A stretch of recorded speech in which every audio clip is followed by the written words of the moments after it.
नमस्कार सकाळर बड़ खबर सकाळर लाटेस्ट अपडेट किसी दिन तले आंचल मिश्र नामक एक 15 वर्षिया नाबालिग गलित मृतदेह निज घर अल्प दूर ड्रेन भितर स्कूटी सहित देखा मिलता।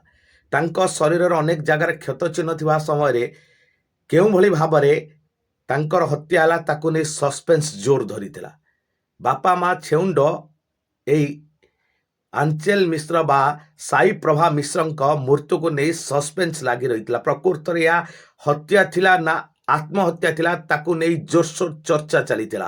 परे परे मामू घर लोक एभली एक संगीन सांघातिक बयान देइथिले संबलपुर पुलिस को, जहाँकि समस्त को चकित कर देइथिला, आश्चर्य करिथिला। लोम टांकुरा विस्फोरक बयान देइथिले आंचल मिश्र मामू घर लोक। प्रकृत में कौन थिला कारण कि 2014 मसीह आंचल मिश्र बापांकर एक सड़क दुर्घटना मृत्यु होता बेले 2017 मसीह ही आंचल मिश्र माँ को संपूर्ण भाव में मारी देइथिले आंचल मिश्र जेजे बापा, जेजेमा एवं पीयूसी माँ।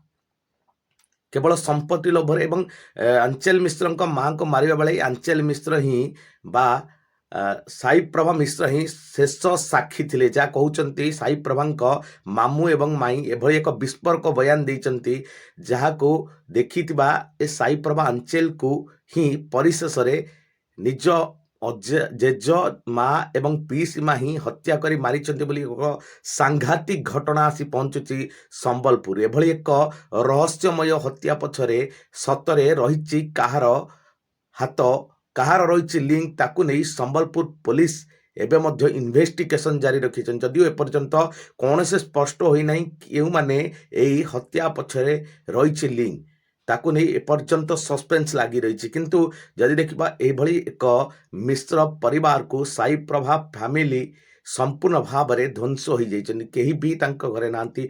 प्रथमे 2014 बापा, 2017 माँ एवं गत काली ही साई प्रभांकर मृत्यु हो सारी। ये तीन मृत्यु को नहीं एबे सस्पेंस लगी रही संबलपुर शांतिनगर रे।